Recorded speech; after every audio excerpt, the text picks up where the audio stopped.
여러분 안녕하세요. 채널CMO의 TJ입니다. 지난 영상 말미에도 말씀을 드렸지만 내년에 미국 월드컵 있잖아요. 보통 보면 월드컵이 있을 때 스포츠 베팅에 몰리는 돈이 엄청나요.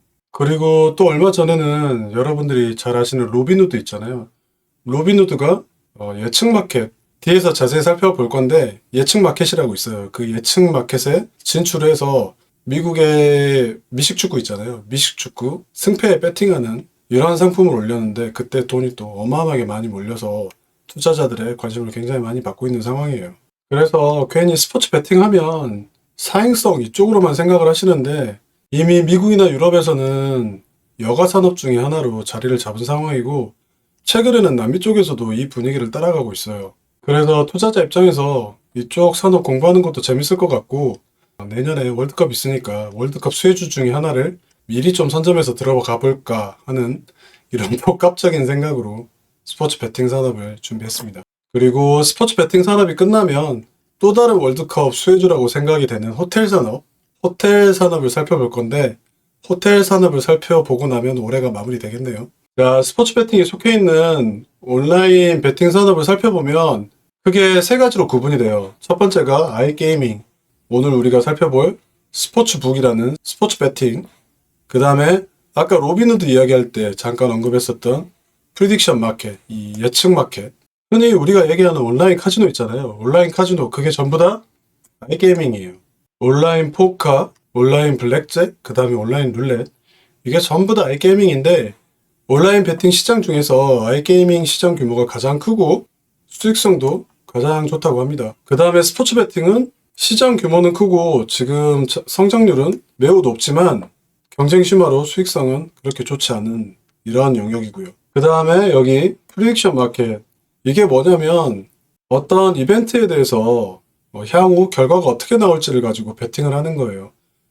다음 미국 대통령 선거에서 누가 될 것인가, 여기에 대해서 베팅을 하고 그런 상품이 있을지 없을지는 모르겠는데 일주 뒤에 캘리포니아에서 비가 올 것 같다, 아니면 안 올 것 같다, 이렇게 예 아니면 노, 이쪽 아니면 저쪽, 여기에 베팅하는 거, 이게 프리딕션 마켓, 예측 시장이라고 해요. 그리고 아까 언급했었듯이 로빈후드가 이 예측 시장에 여기 보시면 칼시라는 이 업체가 있는데 이 업체하고 제휴를 해서 스포츠 경기 결과에 대해서 베팅을 하는 이쪽 영역으로 지금 진출을 했어요. 그래서 어떻게 보면 로빈후드도 스포츠 베팅 산업에 들어온 게 아니냐라고 말을 할 수 있는데 뒷장에서 자세히 설명을 하겠지만 경기 승패에 베팅하는 거는 스포츠 베팅 산업 내에서도 극히 일부분에 불과해서 로빈후드가 스포츠 베팅 산업에 뛰어들었다라고 말하기는 조금 힘들지 않을까, 지금 상황은 그러한 판단이 들어요. 그리고 우리가 미국 주식 살 때 나스닥 말고 뉴욕 스탁 익스체인지 있잖아요. NYSE. 이 NYSE를 보유하고 있는 회사가 인터컨티넨탈 익스체인지라고 아이스라는 회사인데 이 회사가 또 여기 칼시에 지분 투자를 최근에 단행을 해서 지금 보면 이 예측 시장도 굉장히 많이 주목을 받고 있는 이러한 산업 중에 하나예요. 자, 아무튼 오늘 살펴볼 곳은 여기 스포츠 베팅, 스포츠북 시장이니까 여기 밸류 체인을 한번 살펴봅시다. 스포츠 경기에 돈을 거는 건데 생각보다 굉장히 복잡합니다. 단순히 내가 스포츠 베팅 사업을 하겠다고 온라인에다가 스포츠 베팅 플랫폼을 만들어 놓고 할 수 있는 게 아니라 규제나 라이센스 발급 기관으로부터 허가를 받아야 할 수 있어요. 그리고 사람들이 스포츠 베팅을 할 때 예를 들어서 승패에 베팅을 한다고 가정을 해볼게요. A라는 팀하고 B라는 팀이 경기를 했는데 A가 이길 것이라는 거에 사람들이 베팅을 할 때는 A가 B보다 승리할 확률이 높다는 확률 같은 게 필요할 거잖아요. 그런 데이터를 또 공급해주는 곳이 있어요. 그리고 이 데이터를 공급해주는 것도 규제나 라이센스 발급 기관으로부터 허가를 받아야 돼요. 규제 기관으로부터 허가를 받았다고 해서 이 데이터 공급사가 스포츠 경기 데이터를 마구잡이로 수집해서 만들 수 있느냐? 또 그것도 아니에요. 만약에 데이터 공급사가 농구 경기 승패에 관한 확률을 만들고 싶다 하면 여기 보시면 리그나 스포츠 단체 있잖아요. 미국 같은 경우는 NBA가 될 텐데 NBA에 데이터 사용 허가권을 또 받아야 돼요.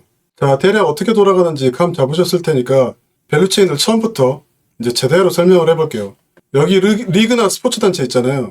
여기가 미국 같은 경우는 NBA, 그 다음에 야구는 MLB, 축구 경기 같은 경우는 MLS, 이런 스포츠 단체가 있고 이런 스포츠 단체와 여기 보시면 데이터 공급사가 데이터 사용에 대한 라이센스 계약을 체결합니다.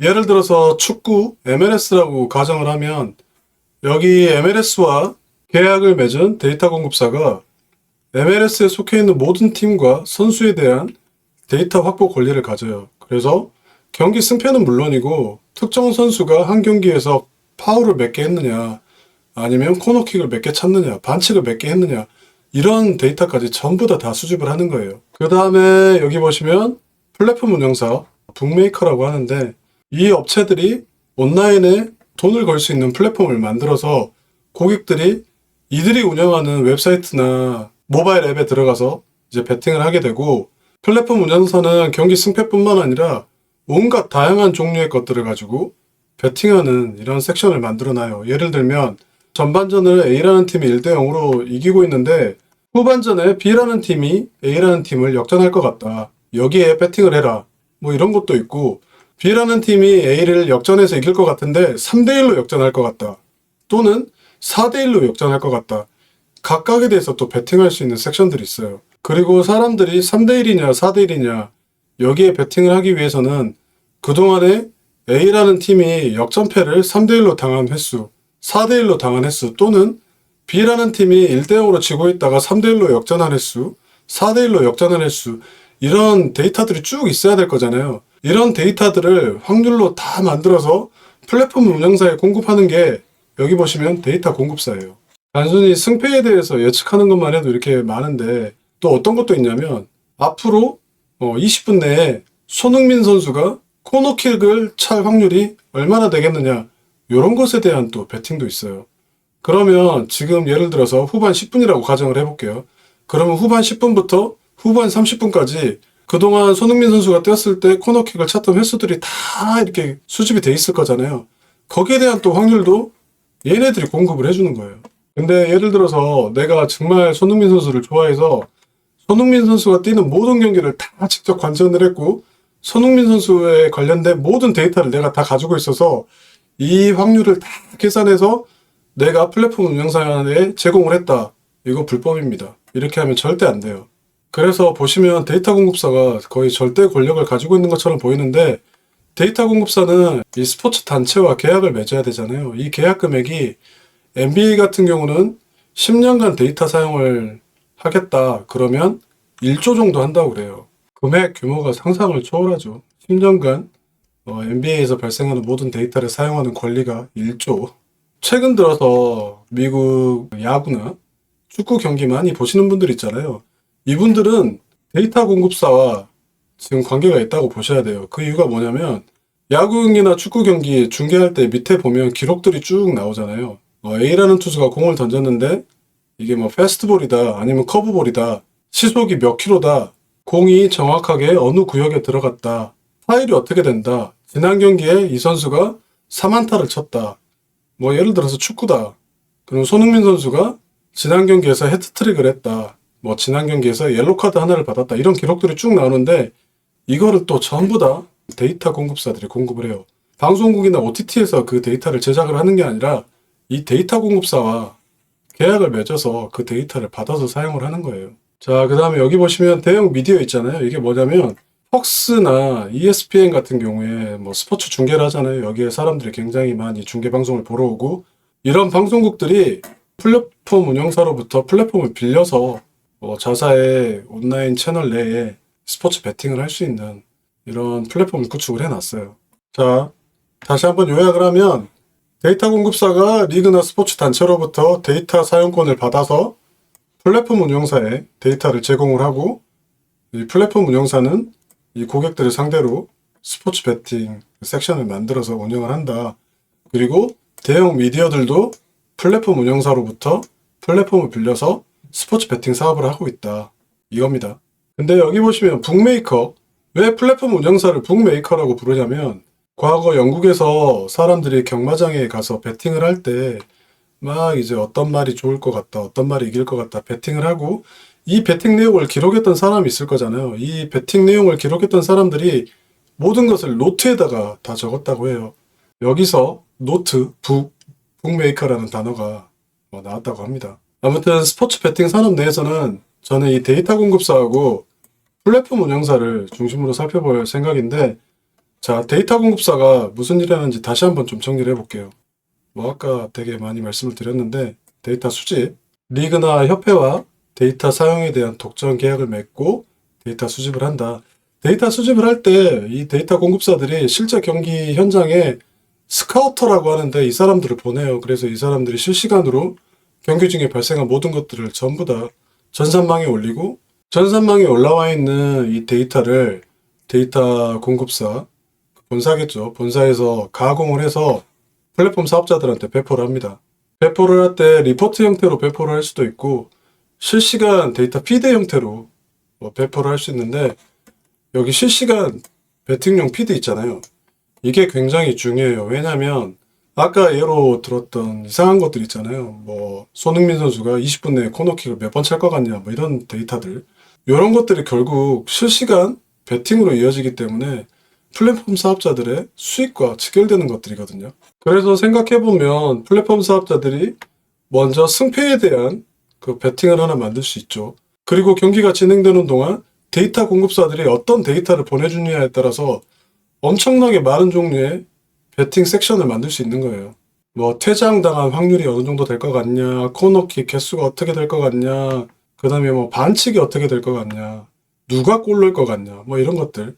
경기 하나를 놓고 수십 개, 많게는 수백 개씩 배팅 섹션을 만들 수 있는 거죠. 심지어는 10분 안에 퇴장이 나올 것 같냐, 안 나올 것 같냐, 뭐 20분 내에 옐로 카드 받는 선수가 나올 것 같냐, 안 나올 것 같냐, 이런 것들까지 배팅을 한다고 해요.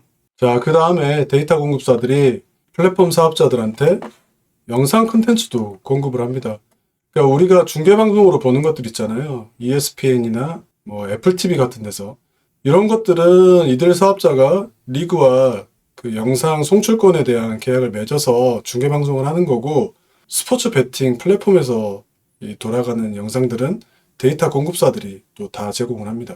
그리고 데이터 공급사들이 하는 일이 데이터를 처리하는 거다 보니, 여기 보시면 부정행위 방지, 뭐 예를 들어서 축구 경기인데 어떤 선수가 경기 지는데 일조를 했다, 뭐 합의하에 졌다, 이런 것들을 분석을 해서 또 축구협회나 이런 피파에 알려주는 거죠. 그리고 마지막으로 비중은 크지는 않지만 데이터나 AI 솔루션을 또 플랫폼 사업자들한테 제공을 해주기도 하고요. 그래서 지금까지 언급했던 데이터 공급자 관련 내용을 종합해보면 이렇게 볼 수가 있어요.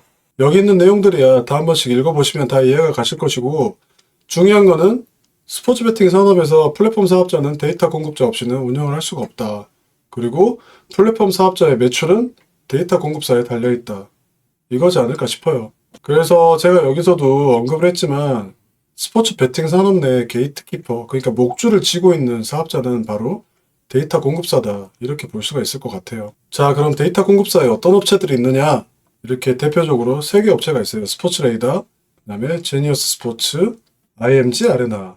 근데 중요한 건 11월 1일부로 이 IMG 아레나가 스포츠레이더에 흡수됐어요. 인수합병돼 버렸어요. 그래서 지금은 큰 사업자가 2개, 여기 스포츠레이더랑 지니어스 스포츠, 이것도 이제는 엄밀히 말하면 스포츠레이더 거의 반독점 상황이 아닌가 싶어요. 그래서 저는 스포츠 베팅 산업 내 첫 번째 회사로 다음 시간에는 스포츠레이더를 살펴볼까 합니다. 아마 오늘 영상 보시고 스포츠 베팅 산업이 단순 도박 산업이 아니구나, 뭐 이 산업도 굉장히 구조화되어 있고 굉장히 복잡한 산업이고 재밌는 산업이구나 많이 느끼셨을 텐데, 다음 시간에 스포츠레이더 살펴보고 그 다음 영상에는 플랫폼 사업자 하나를 살펴볼 거거든요. 근데 회사를 살펴보면 훨씬 더 재밌어요. 그래서 많이 기대해 주시고 저는 다음 시간에 스포츠레이더로 찾아뵙겠습니다. 감사합니다.